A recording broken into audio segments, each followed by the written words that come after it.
Vamos lá?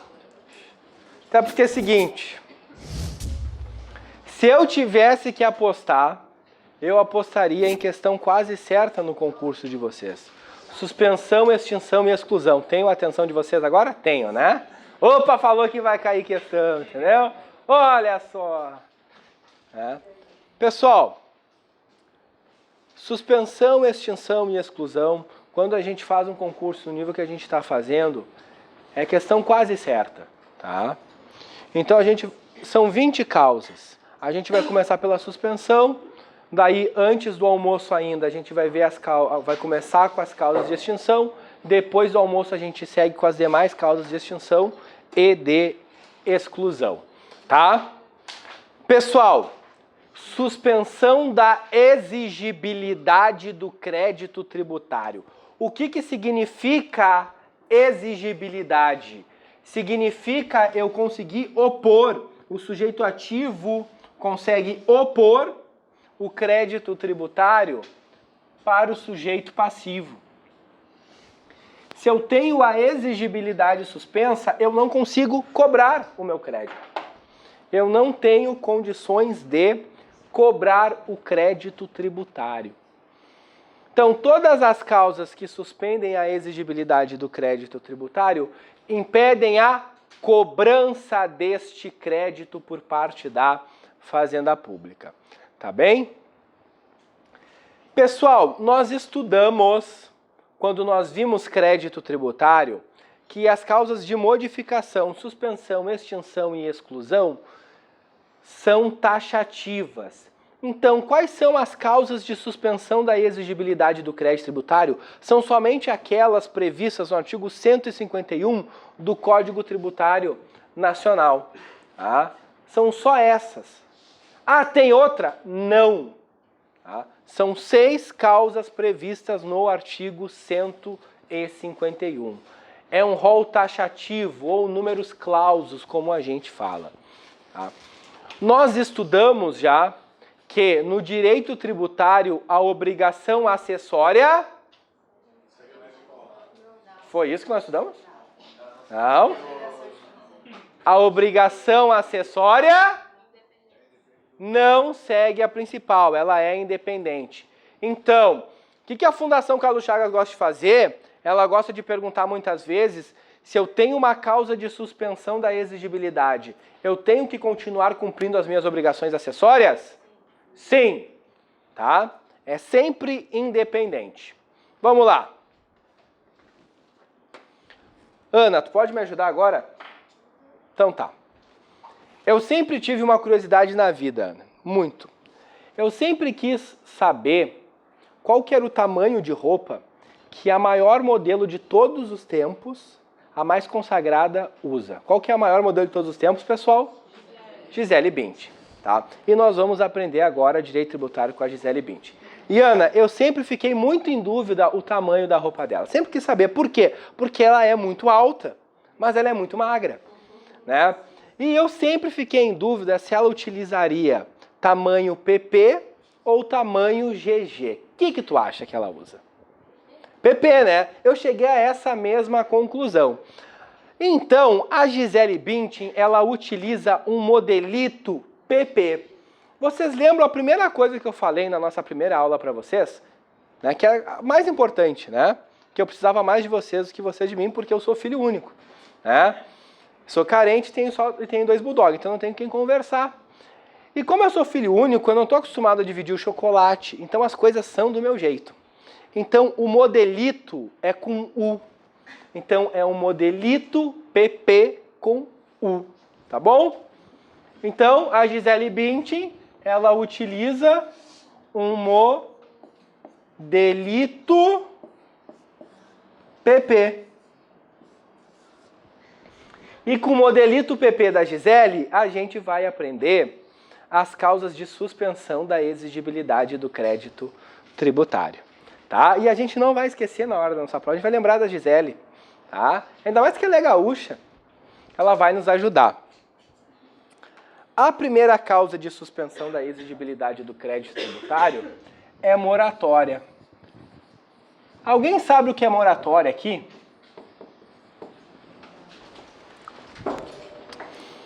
Vou contar uma história para vocês que vocês nunca mais vão esquecer. Até os alunos estavam dizendo, professor, eu nunca mais vou esquecer o que é moratória. Eu vou lembrar da tua mãe pro resto da vida. Eu falei, obrigado. Moratória a gente vai aprender com a minha mãe. Por quê? Tava chegando no início do ano de viagem, 12 horas de avião, né? Daí a gente chega bem atormentado, né? Como eu falei, filho único, imagina, minha mãe tava no aeroporto, obviamente, ela queria conversar, né? E daí ela tava conversando, e no início eu tava conversando com ela. Mas depois de um certo tempo eu já não entendia mais o que ela falava, então ela só falava e eu concordava, qualquer coisa, tá? Eu só pensava em chegar na minha casa e descansar. E daí ela tava falando tudo, até que ela falou, meu filho, tem que ter muito cuidado esse ano. Isso aí, mãe, cuidado, tá? Ela, porque... Seguinte, meu filho, tá vendo os desastres que estão acontecendo, né? Teve Brumadinho, teve o Ninho do Urubu. E bem na época que eu tava em viagem, caiu o helicóptero com aquele jornalista, né? E daí falou, caiu o helicóptero com o jornalista, isso aí. Filho, tu tem que ter muito cuidado esse ano, porque assim, ó, há 50 anos era para estar acontecendo esses desastres aqui na Terra. E daí foi concedida uma moratória. Eu falei, oi? Mãe, o que tu falou? Não, meu filho, eu falei tem que ter cuidado. Tá, isso eu entendi. O que tu falou mais? Não, dos desastres. Também entendi, mãe. Depois, o que tu falou? Ah, não, eu falei que foi concedida uma moratória. Eu falei, o que é moratória, mãe? Dela, meu filho, eu vou te explicar o que é moratória, já que tu não sabe, tá? Moratória, meu filho, é a concessão de um novo prazo. Então foi concedido um novo prazo para as pessoas na Terra tentar se alinhar, parar com essa agressividade, essa violência. E não deu certo, né? Minha mãe ela é espírita, tá? Só para explicar, né? Bem praticante, 30 anos de espiritismo. Então, ela falou isso. Eu falei, olha só, mãe, tu pode me ajudar a dar aula de direito tributário. Então, o que é moratória? É a concessão de um novo prazo, é a postergação do prazo para pagamento do tributo. Então, pessoal, eu digo para o contribuinte, tu podes me pagar depois. Isso é a moratória, tá? O contribuinte tinha que pagar em julho, pode pagar em outubro. A moratória ela pode ser concedida em caráter geral ou em caráter específico, ou individual, que nós chamamos. Em caráter geral para todos, específico individual, né? Para a parte dos contribuintes. Em caráter geral, quem é que pode conceder a moratória, pessoal? A pessoa que administra o tributo. Então, o ente público que administra o tributo. Vamos lá. Quem é que pode conceder moratória do imposto sobre a renda? A União. E do ICMS? E do ISSQN? O município, tá? Pessoal, essa é a regra. Só que diferentemente da isenção, que nós vamos ver porque está previsto na Constituição, tá? Que a isenção heterônoma, que é proibida, a gente vai estudar o que é isso. Na moratória, a União, tão somente a União pode conceder moratória de tributos que não são administrados por ela, desde que conceda também a moratória para os seus tributos. Então, a União pode conceder moratória de ICMS? Pode. Pode conceder moratória de ISSQN?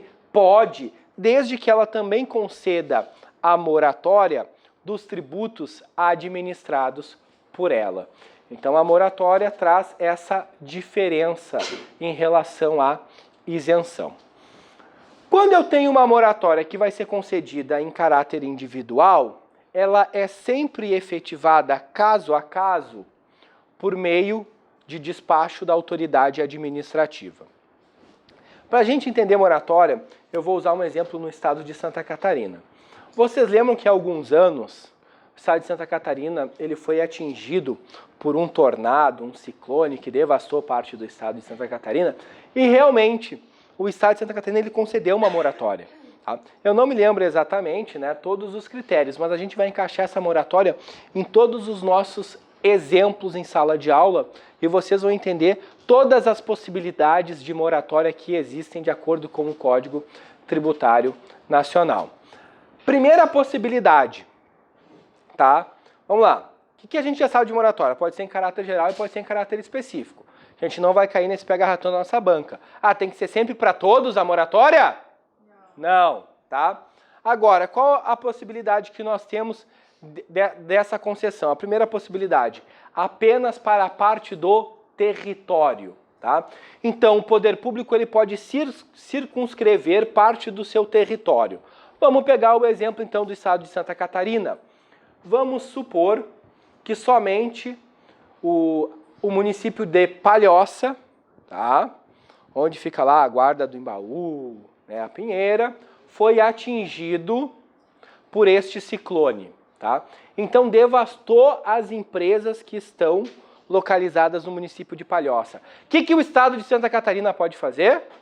Tá? Ele pode conceder uma moratória de ICMS somente para as empresas do município de Palhoça. Simples, tá? Ah, mas eu tenho uma empresa que fica em Criciúma. Eu tenho direito à moratória? Sim ou não? E é ilegal essa moratória? Não. É inconstitucional? Não, mas está diferenciando os contribuintes. Não tem problema, o CTN permite, tá? Então eu estou utilizando a permissão do Código Tributário Nacional e estou circunscrevendo parte do meu território. Olha, esta parte do território aqui vai ter a postergação do pagamento do tributo. A lei que concede a moratória, ela tem que cumprir alguns pré-requisitos. Ela tem que trazer para nós, né, para os contribuintes, alguns requisitos para que a gente saiba como utilizar a moratória. Primeiro, o prazo de duração do favor. Então, quanto tempo vai durar essa moratória? Não adianta eu ter uma lei que diga, concedo moratória. Tá, e aí, até quando? Até que momento eu vou poder usufruir dessa moratória? Se ela for concedida em caráter individual, tá? Quais serão os requisitos, né? Ou seja, as condições para eu utilizar essa moratória? Exemplo, Estado de Santa Catarina concede moratória para empresas que tenham perdido no mínimo 30% do seu estoque. Para eu ter direito à moratória, o que eu tenho que fazer? Eu tenho que comprovar que eu perdi 30% pelo menos do meu estoque. Também, né, o CTN fala sendo o caso, mas eu obrigatoriamente tenho que trazer a quais tributos se aplica a moratória. O Estado ele não tem só o ICMS, tá? Ele tem o IPVA, ele tem o ITCMD, eu vou aplicar a moratória a quais tributos? Oi? Obrigado. Tá? Além disso, o número de prestações, como vai ser pago esse valor, tá? O número de prestações e o vencimento. Tá? Só para vocês irem acompanhando, todas as causas de suspensão estão no 151, daí a moratória começa no 152 e a gente vai indo, tá? Aqui a gente vai seguindo ali as previsões do CTN. Então, pessoal, eu preciso saber quantas prestações e os vencimentos. Olha, eu vou pegar então o ICMS de julho, agosto, setembro e outubro, que vai vencer a partir de janeiro de 2020. O de julho tu vai pagar dividido em janeiro e fevereiro. O de agosto, em março e abril. A lei tem que trazer isso para o contribuinte. O contribuinte tem que saber como ele vai pagar.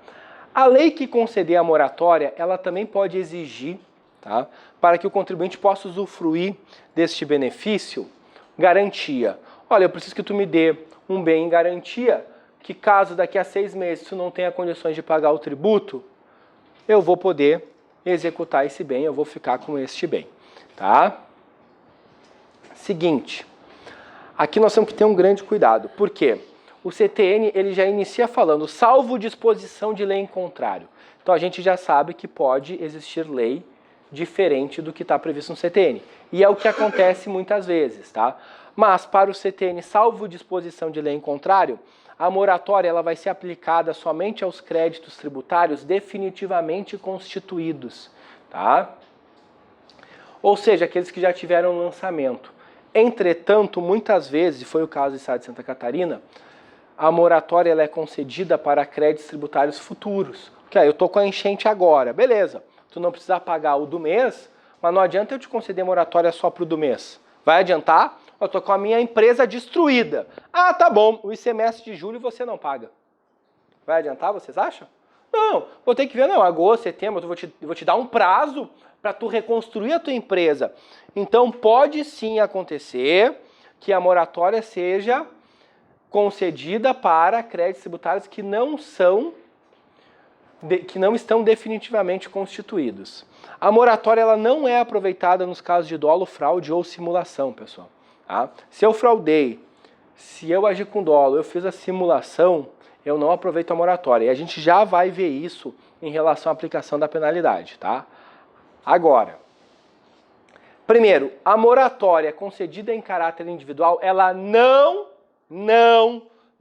gera direito adquirido. Ela pode ser retirada do contribuinte. E quando que ela pode ser retirada do contribuinte?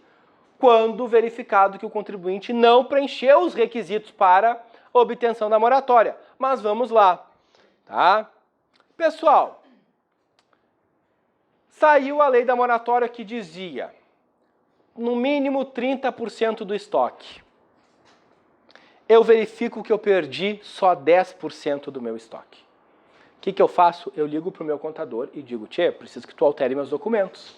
Altera os documentos contábeis que coloca que eu perdi 35, me dá uma margem. E ele altera esses documentos. Alterou os documentos, chego lá na Secretaria da Receita Estadual, dou os documentos, o fiscal analisa e diz, não, realmente, tu tens direito à moratória. Tá? Tu tens direito, por quê? Tu perdeu 35% do teu estoque e concede a moratória. Quando vai para a revisão, né, o supervisor desse fiscal, ele conclui que, na verdade, eu adulterei esses documentos. O que vai acontecer? Tá? Eu agi de má fé, eu agi com dolo, né? Eu fraudei os documentos contábeis. Eu vou perder a moratória, tá? A moratória vai ser retirada de mim e eu vou ter que pagar o valor do tributo acrescido da penalidade. Notem, olha, a minha conduta, eu tentei fraudar o poder público, tá? Eu tentei fraudar a fazenda, então eu serei penalizado por isso. Mas, o que vocês acham da seguinte situação? Aconteceu lá essa enchente, a gente pega os documentos contábeis e nós perdemos 29% do nosso estoque. Nós temos direito à moratória? Não. 29 não é 30. Tá? Só que a gente, quando calcula, acha que é 30, achou? Chega na Fazenda Pública, entrega os documentos em que está lá, 29%. Se fizer o cálculo, dá 29%. A gente entrega os documentos corretos, o fiscal dá uma analisada e diz, não, tu tens direito à moratória, concede a moratória, ok. E depois, quando o supervisor vai analisar, verifica que eu não poderia ter obtido a moratória. Por quê? Porque eu perdi 29% e não 30%. Pergunto para vocês, vocês acham que é justo este contribuinte ser penalizado?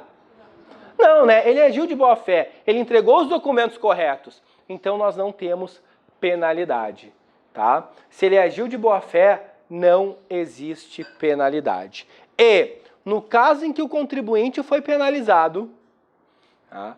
Que ele agiu com dolo, fraude ou simulação, o prazo entre a concessão da moratória e a descoberta do dolo, da fraude ou da simulação não é contado para fins de prescrição e decadência, tá? Então eu não conto para fins prescricionais e decadenciais o prazo entre a concessão da moratória e a descoberta do dolo, da fraude ou da simulação. Moratória, entendido? Tranquilo, né? Diga. Mas no caso de não ter havido fraude, daí esse tempo entre a concessão e a revogação... Sim, vai computar, tá? Daí computa, porque assim, foi a Fazenda Pública que errou. Eu juntei os documentos corretos. Agora, se tu calculou errado, tá? O problema não é meu, tá bem? Vamos para a nossa segunda causa, que é depósito do montante integral. Vou falar uma coisa para vocês agora, vai parecer tão idiota, mas tão idiota. Mas o que dá de erro na prova, pessoal, o que suspende a exigibilidade do crédito tributário é o depósito do montante integral. Integral significa todo o valor. Eu tenho que depositar a integralidade do valor e em dinheiro.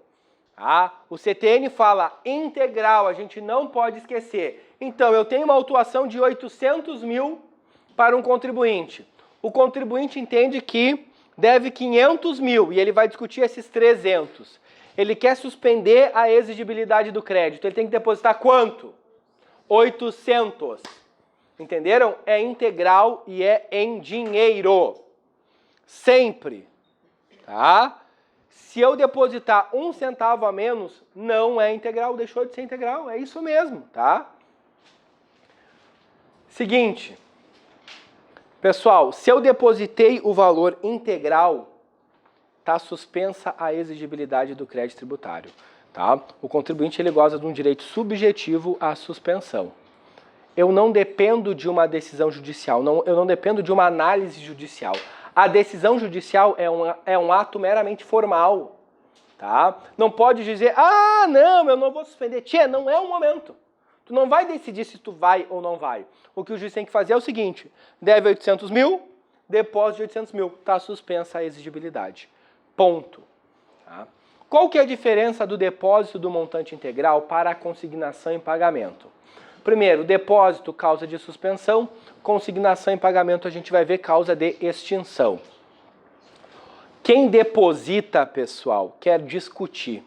Quando eu faço o depósito, eu quero discutir o valor do crédito tributário. Quem faz a consignação em pagamento quer o quê? Pagar. O nome já diz, consignação em pagamento. Eu quero pagar, eu quero extinguir o crédito tributário. Então essa é a diferença. Eu deposito porque eu quero discutir, eu faço a consignação porque eu quero pagar. Uma pergunta. Na consignação em pagamento, aí no caso, eu deposito o valor que eu acho que tem que depositar. Como é que é teu nome, colega mesmo? Débora. Débora, eu posso te responder logo mais, que a gente vai estudar ainda antes do almoço, consignação em pagamento? Pode ser? Daí se continuar a dúvida eu respondo? Tá bem. Oi? Oi? Uma moratória, gostei da brincadeira, isso aí. Tá, vou te dar uma moratória em relação à minha dúvida. Diga. Então, do montante integral porque quer discutir e a consignação de pagamento é porque quer pagar. Isso, quero pagar, isso aí. Tá? Pessoal, o depósito do montante integral ele pode ser feito em 2 momentos. Tá? Enquanto eu tenho o processo administrativo tributário, mas daí ele não tem a finalidade de suspender, porque nós vamos ver que o processo administrativo por si só já suspende a exigibilidade do crédito. Qual que é a vantagem de eu depositar neste momento? É fazer com que não corra mais juros e correção monetária. Eu deposito em juízo e ali eu acabo fixando o valor devido, ponto final. E eu posso, então, depois que eu tenho o lançamento definitivo, que já pode ser inscrito em dívida ativa e executado, eu posso ir lá realizar o depósito do montante integral. Esses são os 2 momentos. Diga. Aqueles casos que eles oferecem algum crédito para compensar, não suspenderia também? Se eu tenho um crédito em outro processo para receber. Tá. Eu vou até voltar aqui, ó.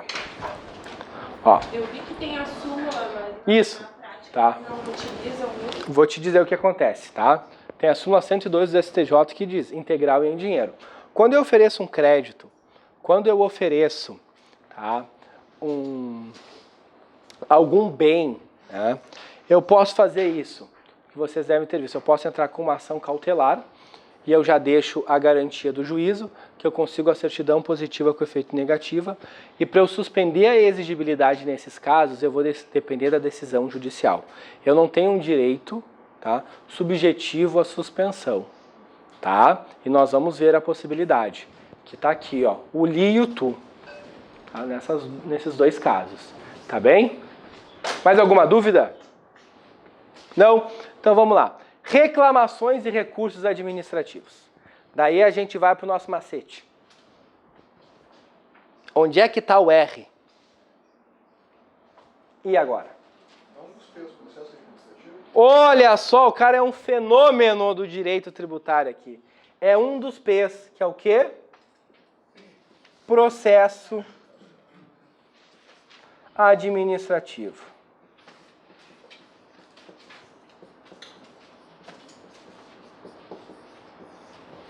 Pessoal, então, durante o processo administrativo, está suspensa a exigibilidade do crédito tributário. Como é que o CTN chama isso? Reclamações e recursos administrativos, tá? Então, se cair na nossa prova, vai cair reclamações e recursos administrativos. O nosso macete, isso significa processo administrativo. Durante o transcurso do processo administrativo, o crédito tributário está suspenso. Então, eu não consigo inscrever em dívida ativa, eu não consigo executar, porque eu não consigo opor ao sujeito passivo. O que nós temos que ter cuidado em relação ao processo administrativo? A impugnação parcial e a suspensão parcial. Como é que é teu nome, colega? Daiana. Daiana. Vou te usar de exemplo, tá bem? A Daiana, ela tem uma loja, tá? E a loja da Daiana vende vestidos e sapatos.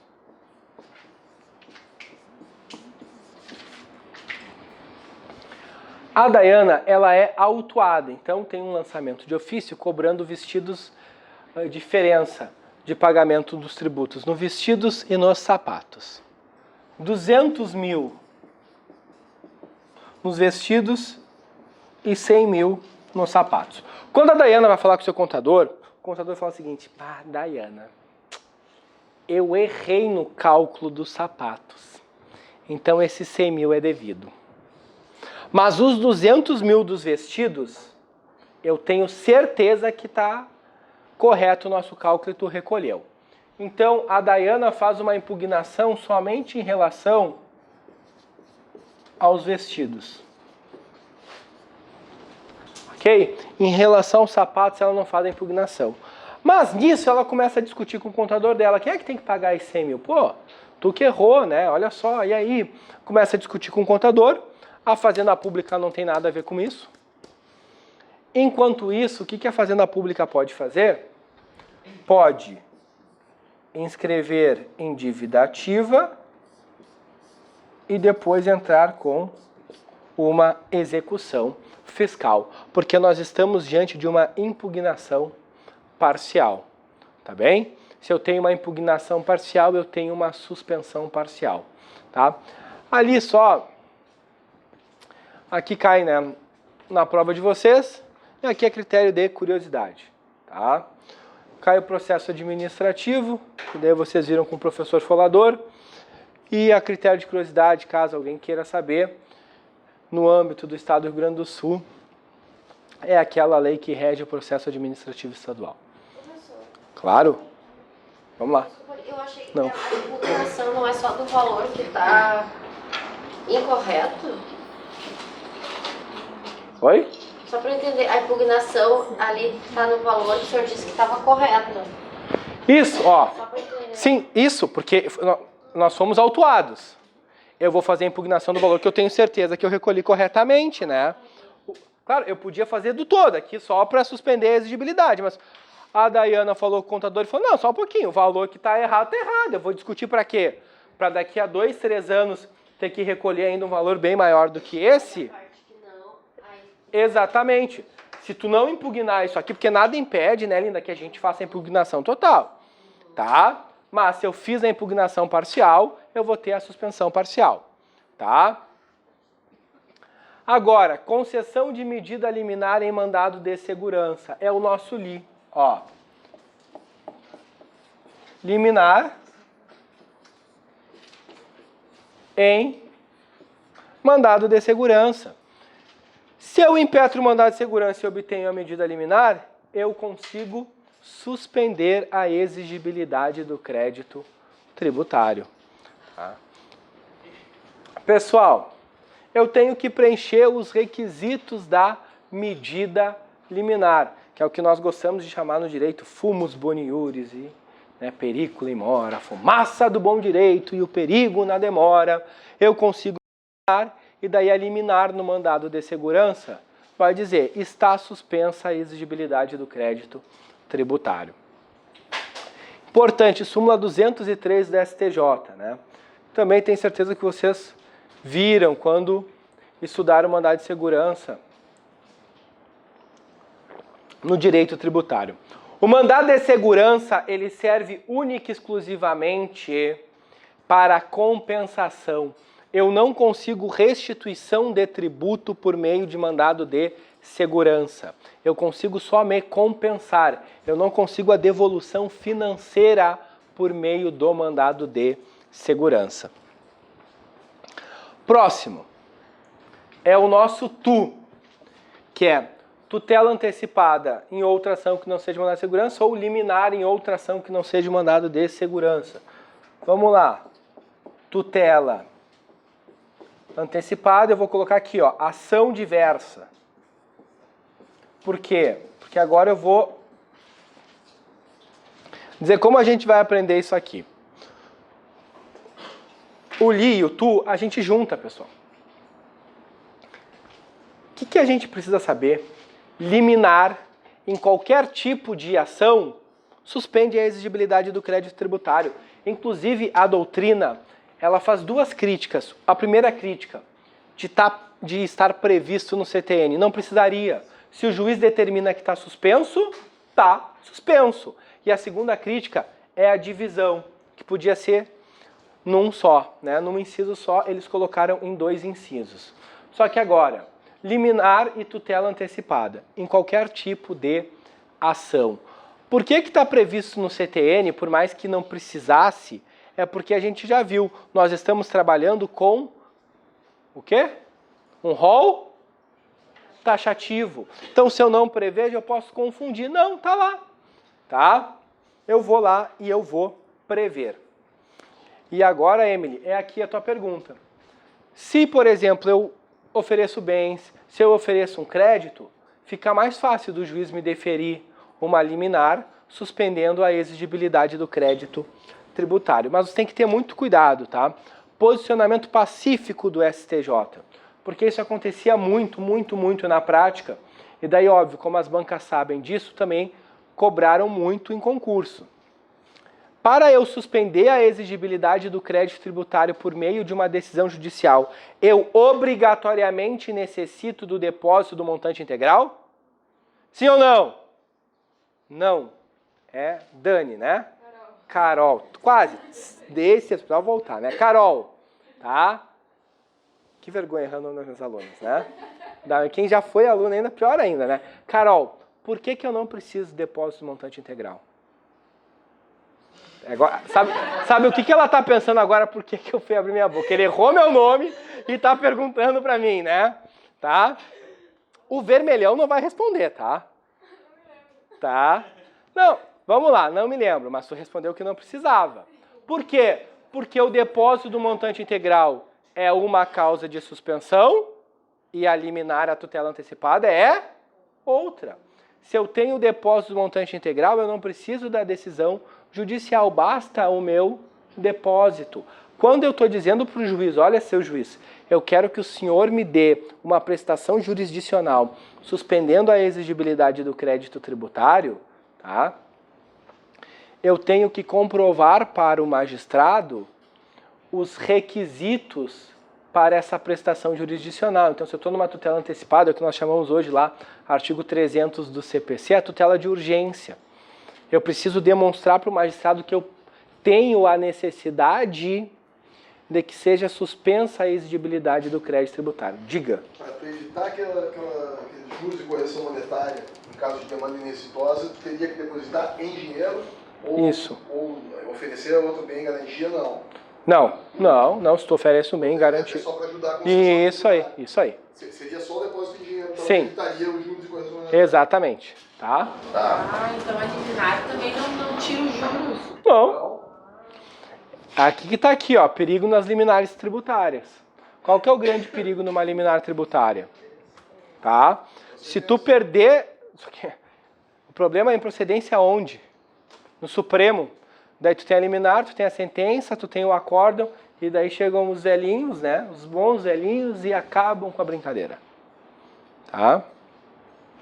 O que vai acontecer? Tu vai ter que recolher tudo com juros e correção monetária. Tá? Por mais que tu tivesse amparado por uma decisão judicial. Eu Tá bem? Eu não entendi direito a pergunta da Carol. Que te fez pra Carol. No 4 e no 5, eu não entendi. Tá, vamos lá. Ana, o depósito do montante integral é uma das causas de suspensão, correto? Quando eu faço o depósito do montante integral, está suspensa a exigibilidade do crédito tributário, ok? Tá? O que estava acontecendo? A gente entrava com uma ação e pedia uma medida liminar. E o juiz dizia, só concedo a liminar, para conceder a liminar, obrigatoriamente tu tens que depositar o valor do montante integral. Não está certo, tá? Entendeu? Porque se eu deposito, eu não preciso da liminar. Na liminar, eu tenho que preencher os pré-requisitos para a concessão, né? Vamos lá, o que a gente continua chamando de periculum in mora, né? E fumus boniuris. Eu preenchi isso daqui, eu tenho direito à minha liminar, independente do depósito, tá? São duas causas diferentes. Não, tranquilo então. Esse que o senhor falou de não precisa depositar vale tanto para liminar e mudar de Isso. Daí, linda, que eu falei aqui, ó, agora, expliquei um, outro, agora estão vendo tudo junto. Porque assim, ó, se vocês entenderem que qualquer tipo de liminar, em qualquer ação, suspende a exigibilidade do crédito tributário, a gente acerta a questão. Mais alguma dúvida? Não? Então vamos lá para a última causa, o nosso último P, que é o parcelamento.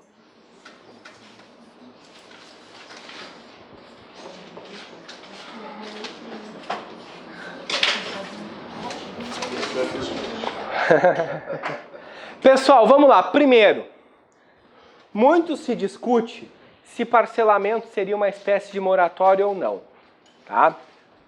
Premissa, a nossa banca é uma banca que ela faz questões baseadas na lei. Então, parcelamento é parcelamento, moratória é moratória. Segundo, nós temos uma decisão paradigmática no nosso direito, que é da ministra Nancy Andrighi, que ela faz a diferença, né? Que parcelamento é parcelamento e moratória é moratória. Por quê? No parcelamento eu já tenho a dívida. Eu já sou devedor, tá? E eu vou dividir, né, essa dívida, este valor, em parcelas. Tá? Eu terei que pagar juros e correção monetária. Já na moratória, é me concedido um novo prazo para pagamento sem juros, sem correção monetária. E como a gente viu muitas vezes de tributos que sequer venceram ainda. Tá? Sempre o parcelamento ele é concedido na forma da lei, pessoal. O contribuinte ele não tem um direito subjetivo lá ao parcelamento. E se nós temos um parcelamento que diz que as empresas do Simples Nacional podem parcelar em 150 vezes, e eu tenho uma empresa do lucro presumido, eu posso parcelar em 150 vezes? Não. Tá? Eu tenho que respeitar o que está previsto em lei. O CTN, por isso que já tem uma confusão em relação à moratória, ele estabelece que de forma subsidiária, existindo alguma lacuna no que tange ao parcelamento, a gente vai aplicar as regras da moratória, porque vocês viram que a moratória, ela tem diversas regras, né? E o parcelamento não tem, é isso, parcelamento aplica subsidiariamente, o CTN vai falar ali que tem que respeitar o que está na lei e vai falar também que tem que ter um parcelamento para as empresas de recuperação judicial. Ponto. É isso que o CTN fala do parcelamento. Então, eu posso ter um parcelamento geral, eu posso ter um parcelamento individual, tá? Eu posso ter um parcelamento que circunscreva apenas parte do meu território. Tudo isso por quê? Porque eu estou aplicando de forma subsidiária as regras da moratória. Como acabei de citar para vocês, o Código Tributário Nacional estabelece que as empresas em recuperação judicial terão um parcelamento específico, um parcelamento especial. Entretanto, caso não haja este parcelamento, caso não exista uma lei que disponha especificamente sobre o parcelamento para as empresas em recuperação judicial, irá se utilizar da lei vigente à época. Se eu tenho uma lei que parcela em 60 parcelas, é essa que eu vou utilizar. Se eu tenho uma que parcela em 120, é essa que eu vou utilizar. Aqui, pessoal, a gente acaba 6 causas de suspensão da exigibilidade do crédito tributário. Vamos ver, para fechar essa matéria, né, quais são os efeitos da suspensão da exigibilidade do crédito tributário. O primeiro efeito, e por isso que ela cai muito em prova, porque as bancas sabem que a suspensão da exigibilidade do crédito tributário é muito utilizado. Vocês, futuros analistas do TRF, daí vocês vão estar trabalhando diretamente com juízes, com desembargadores, podem estar auxiliando os magistrados nos julgamentos, e vocês foram abençoados. Se vocês foram abençoados, o que aconteceu com vocês? Estão trabalhando, né, com o direito tributário. Olha que bênção, né? Primeira coisa, nunca esqueçam do meu nome, por favor, tá? Tá bem? Pode ter processo meu ali. E segundo, podem ter certeza, suspensão da exigibilidade do crédito tributário vai ser uma matéria recorrente no dia a dia de vocês, tá? E por quê? Para mim, principal motivo que torna a suspensão da exigibilidade uma matéria recorrente é a possibilidade da obtenção da certidão positiva com efeitos de negativa. Nós vamos estudar, tá? Depois do nosso almoço, a diferença da certidão negativa e da certidão positiva com efeito de negativa, tá? Então, eu tenho a suspensão da exigibilidade do crédito tributário, eu tenho a certidão positiva com efeito de negativa. A gente sabe que é um dos requisitos, né? A certidão de regularidade fiscal é um dos requisitos para participarmos do quê? Licitação, tá? Então, se eu não tenho a certidão, eu não consigo participar do certame licitatório. Eu também consigo, com a suspensão, o nome fora do CADIM e nome fora do Serasa, que são dois órgãos de restrição. Eu consigo retirar o meu nome desses órgãos de restrição. Eu consigo também dar baixa no protesto, porque hoje a certidão de dívida ativa ela pode ser protestada. Por quê? Porque a Receita descobriu que muitas vezes causa muito mais prejuízo para o contribuinte protestar a certidão do que uma cobrança judicial. Porque quando tu protesta, tu acaba influenciando no dia a dia da empresa com seus fornecedores. Muitos fornecedores não vendem mais a prazo. E por último, a suspensão da execução fiscal. Caso já tenha execução fiscal, ela fica suspensa.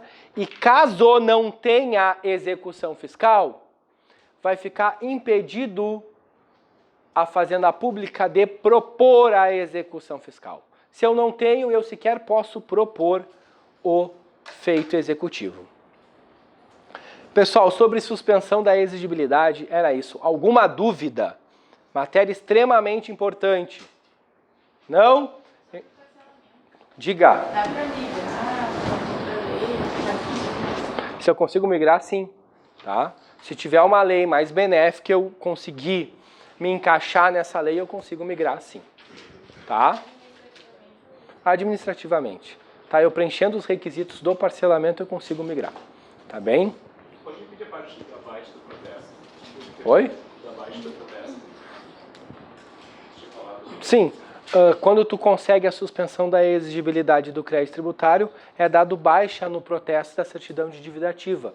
Caso a certidão de dívida ativa tenha sido protestada, tu consegue dar baixa nesse protesto. Tá bem? Mais alguma dúvida? Não? Então tá. Vamos estudar as causas de extinção do crédito tributário. São 12 causas previstas em 11 incisos no artigo 156 do CTN. Pessoal, a principal causa de extinção das obrigações jurídicas em geral é qual? Pagamento. Né? Então, eu tenho uma dívida com a Linda, eu quero que ela realize o pagamento dessa dívida. Não adianta ela dizer, Mozart, eu vou te dar... Eu sei que tu gosta muito de cachorro, te dar uns bulldog inglês e daí a gente quita a dívida. Não, eu quero em dinheiro, me dá em dinheiro, né? Gostou do exemplo, colega? Né? Tá? Eu quero em dinheiro e está quitado. A gente vai ver no direito tributário que o pagamento no direito tributário ele pode ser feito de outras formas, tá? Eu vou enumerar as formas para vocês. Hoje, nós temos 3 formas que são utilizadas, as outras completamente, tá, caíram em desuso. Podem confiar em mim. Não se preocupem no conceito de cada forma. se preocupem na utilização dessas formas previstas no CTN, porque por mais que esteja em desuso, a Fundação Carlos Chagas continua cobrando. Mas não se preocupem em saber, o que é um vale postal, tá? Querem que eu defina para vocês, não vai cair no concurso.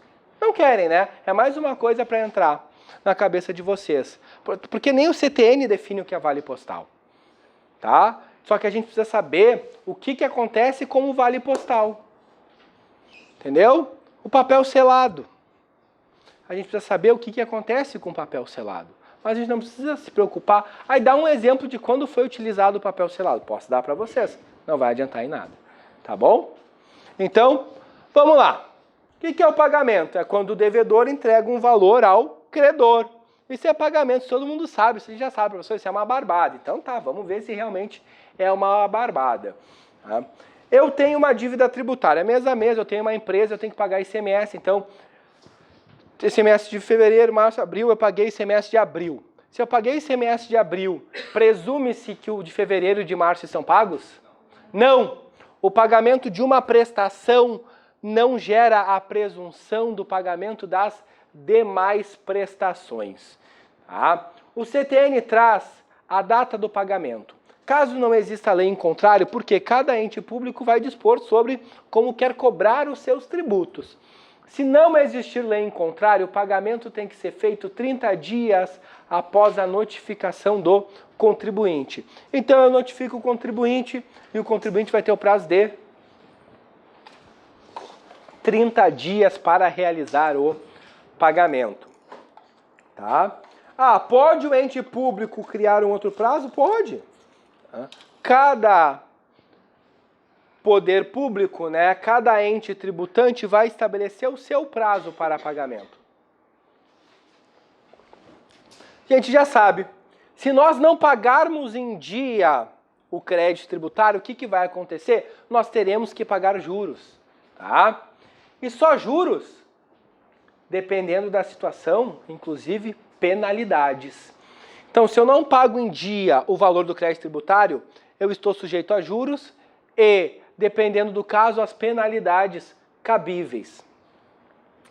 O Código Tributário Nacional, ele avança e ele já estabelece o percentual de juros. De novo, salvo disposição de lei em contrário. Então, se o poder público, se aquele ente tributante não dispuser sobre o percentual de juros, o percentual de juros vai ser de 1% ao mês. É muito difícil tu utilizar o percentual de juros do CTN, porque é o seguinte, né? Qual ente tributante não vai dispor sobre pagamento? Né? Sobre o que é mais importante para eles. Tá? Agora, pessoal, vou pedir a ajuda de todos vocês. Tá? E a opinião. Tá? Na opinião de vocês, tá? O objeto no qual vocês estão sentados é uma classe ou é uma cadeira? Quem acha que é uma cadeira, levanta a mão. É uma cadeira. E quem acha que é uma classe? Temos alguns. Tá? Pessoal, seguinte, vamos supor que nessa sala só tem advogado. Todos nós somos advogados, recém-formados e recém conseguimos a nossa carteirinha rosa da OAB, tá? Conseguimos a carteirinha rosa, abrimos o nosso escritório. Primeiro dia, abrimos lá, colocamos a plaquinha lá na frente, né? A primeira pessoa que entra, a gente já pega o telefone, faz de conta que é importante, está falando, e quando a gente desliga o telefone, a pessoa se identifica. Eu vim instalar a linha telefônica. Vixe, tá? Mas nós seremos brindados com uma sorte que a segunda pessoa que entra é um cliente. E ele diz o seguinte: doutora, doutor, eu produzo esse objeto aqui e eu já recolhi 5 milhões de IPI em relação a esse objeto. Por quê? Porque eu estou classificando ele como cadeira. Mas se eu conseguir classificar esse objeto como classe, já que ele tem um apoio para escrever, de 20% de IPI eu vou para a alíquota zero. Então eu tenho direito à restituição desses 5 milhões com mais juros e correção monetária e eu dou 30% para ti, doutor. Isso daqui é uma classe ou é uma cadeira? É uma classe. Ah, mas é óbvio. Desde que nasceu, a mãe olhou e falou, mas nasceu para ser uma classe, minha querida. Mas tem tudo para ser classe, né? Imagina, primeiro cliente, 1,5 milhão. Né? Cara de classe, é isso aí, né? Olha no espelho, reflete uma classe, é óbvio que é uma classe. Como a gente entende bastante direito tributário, o que a gente faz? Para a gente não ir queimando etapas, para a gente utilizar todas as armas que nós temos, no direito tributário tem algo que nós chamamos de processo de consulta. O que é o processo de consulta? A gente vai pegar um desses objetos aqui, vai levar na Receita Federal e vai dizer, olha, eu produzo este objeto. Eu quero saber se eu classifico como classe ou como cadeira. Sabe o que vai acontecer se nós abrirmos um processo de consulta antes do vencimento do tributo? Enquanto a nossa consulta não for finalizada, nós não seremos obrigados a recolher o tributo. Então, até a finalização, até o término da consulta, não tem juros, não tem correção monetária e não tem multa. Tá bem? Então, enquanto a Receita Federal não nos diz se é uma classe ou se é uma cadeira, nós não estamos sujeitos ao pagamento de juros, correção monetária, de multa. Agora, acabou o processo de consulta, a Receita Federal falou, olha só, é uma cadeira. Tá? Daí a gente vai ter que ir lá e vai ter que pagar para evitar que o nosso cliente, né, que o contribuinte, seja obrigado a pagar juros, correção monetária e multa. Tá bem, pessoal? Claro que nesse caso a gente ainda depois vai para a esfera judicial, a gente vai comprovar de uma forma ou de outra que isso daí é uma classe, né? Com certeza. Tá? Vamos lá. Chegamos na parte que eu já tinha antecipado para vocês. Quais são as formas de pagamento no direito tributário? A primeira e mais conhecida, a moeda corrente. A segunda, também bem conhecida, vocês sabem bem, o cheque. Eu posso pagar um tributo com cheque? Posso. Só que agora começa a vir a nossa curiosidade. Ah, professor, eu sempre pensei que era só dinheiro, agora já está dizendo que aceita cheque. E eu vou dizer mais, aceita vale postal. Não só vale postal, como aceita estampilha. Estão satisfeitos?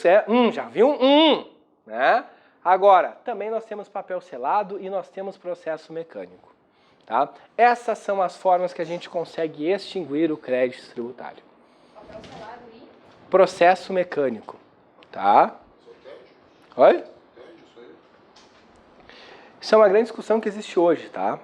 Mas como eu falei, eu não vou entrar nessa seara, porque não vão perguntar para vocês o que é um processo mecânico, o que é um papel selado, tá? Sabe o que vai cair na prova de vocês? Se cair, vai cair isso aqui, ó.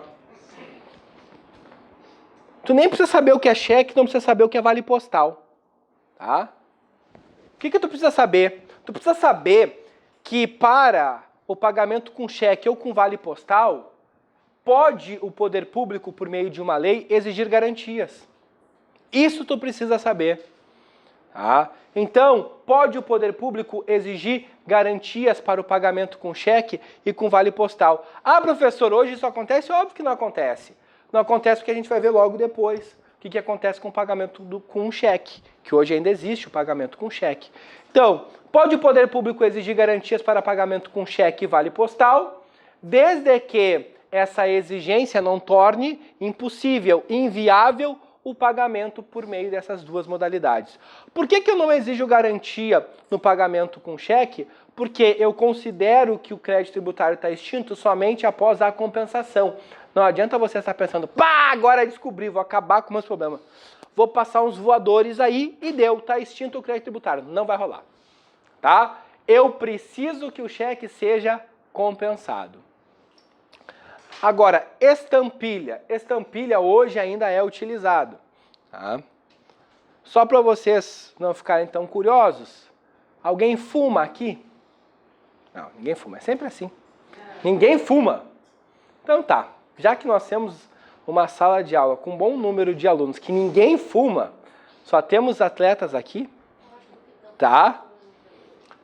Se vocês pegarem um cigarro e vocês verificarem um selinho, né? Eu não gosto de definir como selinho porque não é um papel selado, tá? Mas vocês verificarem que tem algo colado do lado do cigarro, aquilo ali é uma estampilha do IPI, está escrito IPI. Também nas bebidas alcoólicas, aquilo ali é estampilha, tá? Expliquei essa para vocês entenderem melhor o que acontece com as estampilhas. Como é que a gente tributa por meio de estampilha, tá? Primeiro, o tributo, tá? Ele considera-se extinto a partir do momento que eu realizo a inutilização regular da estampilha. O que é isso? Pá, eu colo no meu produto, tá? Pago o meu tributo. A partir do momento que eu pego e destaco aquela estampilha e eu colo no meu cigarro, está pago o IPI do cigarro. Agora, pessoal, se eu perdi, se eu extraviei, se pegou fogo as minhas estampilhas, eu não tenho direito à restituição. Por quê?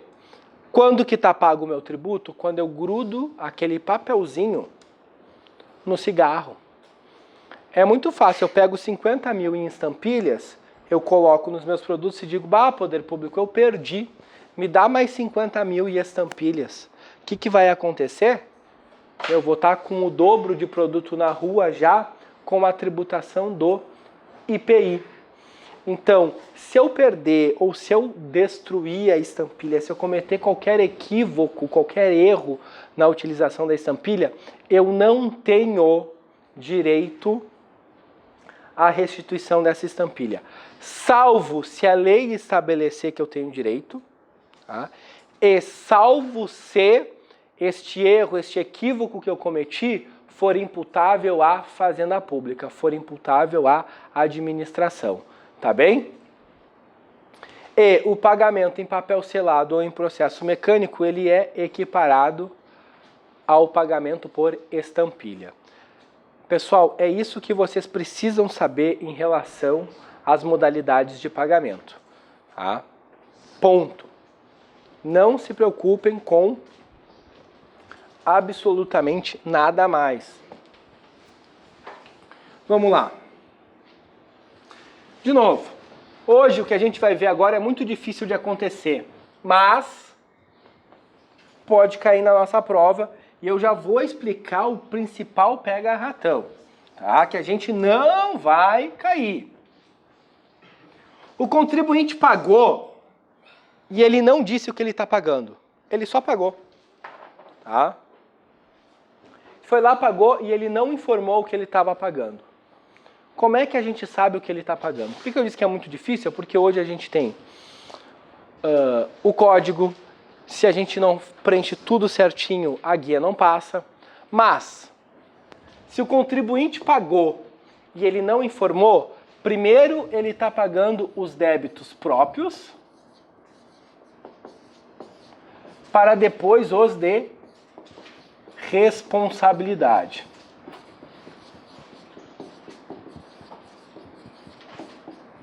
Tá? Então, eu paguei e não informei, primeiro eu estou pagando os meus débitos, para depois estar pagando os débitos de responsabilidade. Ocorre que eu só tenho débito próprio. O que eu estou pagando? E aqui é o que vocês têm que ter cuidado. Primeiro, contribuição de melhoria, depois taxa, depois imposto. Nesta ordem, pessoal. Por que o cuidado? Porque normalmente a gente acha que está primeiro pagando o imposto. Não! Isso daqui tem lógica, pessoal. Por quê? Por que é primeiro contribuição de melhoria? Para eu ter a cobrança de contribuição de melhoria, quais são os dois requisitos? Oi?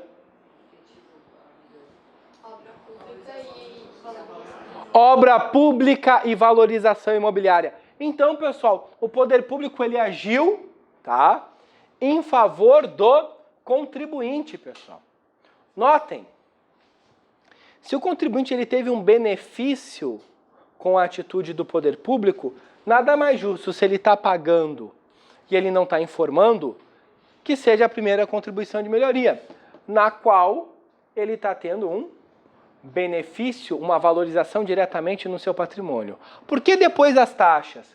Porque a taxa é um tributo contraprestacional. Novamente, nós pagamos e recebemos algo em troca. Tá? Então, também, depois da contribuição de melhoria, a taxa. Por que, por último, o imposto?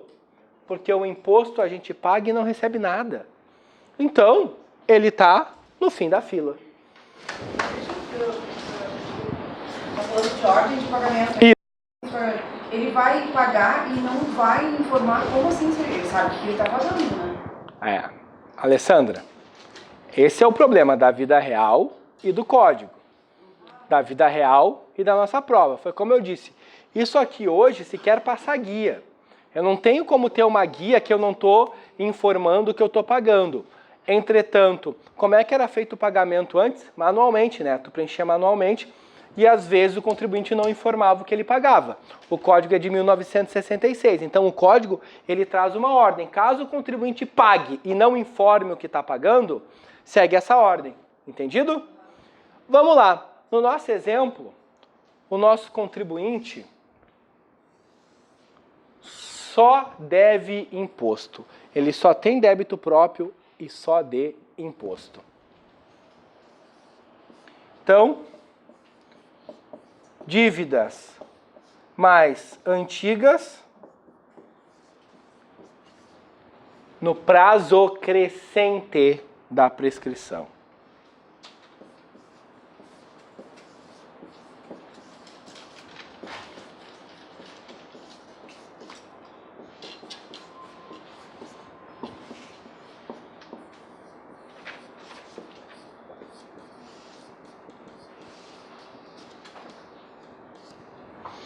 Então, pessoal, eu primeiro estou pagando as dívidas mais antigas que estão mais perto de estarem prescritas, tá? Mas eu só tenho débito próprio, eu só devo imposto e todas as minhas dívidas têm a mesma data, tá? Eu estou pagando sempre a de maior valor.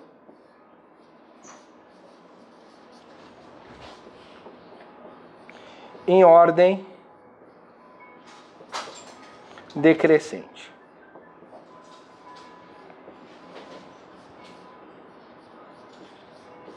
Então é isso. Se eu não informo que eu estou pagando, esta é a ordem que vai ser computado o meu pagamento. E é tudo, como é que se chama? Um exclui o outro. É ordem, né? Ó, eu tenho débito próprio e de responsabilidade. Eu só tenho próprio. Isso. Isso aí. Isso aí. Tá bem? É sempre assim. Vamos lá. Consignação em pagamento. Acho que foi a pergunta da Débora, né? Vamos ver se agora, já que tu me concedeu essa moratória, se eu vou responder a tua pergunta. Primeiro, eu só posso fazer a consignação do valor que eu quero pagar. Então, é sempre no valor que eu quero pagar. Vamos lá. Eu tenho 3 possibilidades de consignação em pagamento. A primeira, quando eu não sei para quem eu tenho que pagar. A gente vai passar um pouquinho do horário, tá? Mas daí depois a gente pode combinar e voltar um pouquinho depois. Eu assumo a responsabilidade. O nosso amigo vai me xingar, mas não tem problema. Ó, e os gremistas também que querem direto pro jogo. Pessoal, o que é isso aqui? É barbada, hein? Ó, pergunta mais fácil do dia de hoje. O que é isso aqui?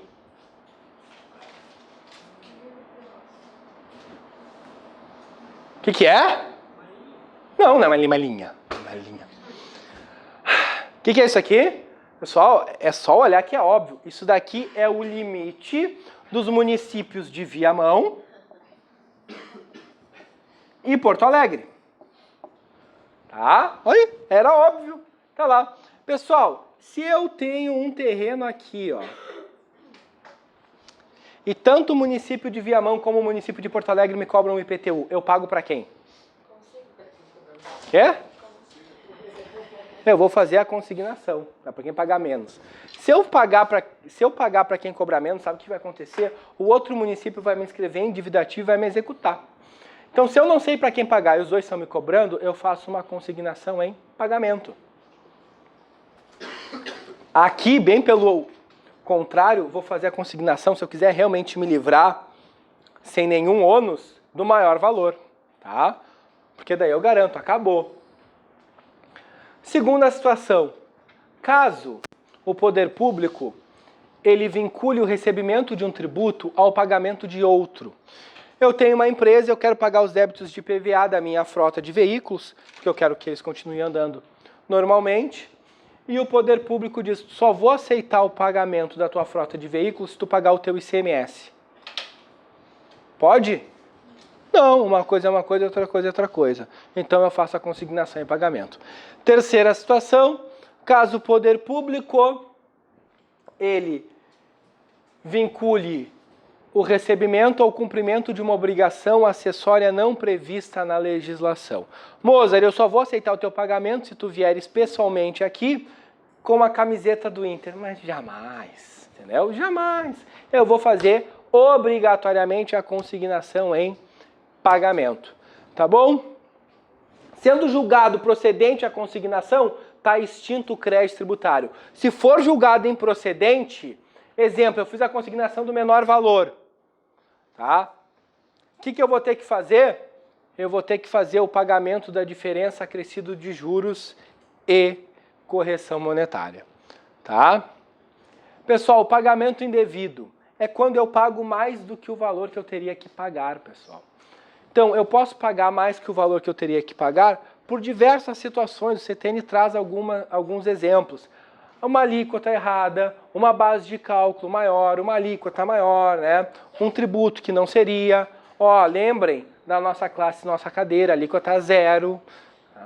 Quando eu tenho a restituição integral ou parcial, eu tenho a restituição junto com os juros cobrados e caso tenha sido cobrado penalidade também, eu tenho direito à restituição da penalidade. Restituição dos tributos indiretos. Vamos lembrar sempre do grupo Zafari. Tá? Quem é que suporta o ônus econômico do Zafari? Nós, né, do ICMS do Zafari. Então nós somos os contribuintes de fato e o Zafari é o contribuinte de direito que a gente não paga nenhuma guia. O Zafari que mantém relação jurídica com o estado do Rio Grande do Sul. Agora, quem é que tem direito à restituição dos tributos indiretos? A pessoa que comprovar ter suportado o ônus financeiro ou, mesmo tendo sido repassado o ônus financeiro, caso tenha autorização de quem suportou. Então, ou o Zafari não poderia repassar para nós, tá?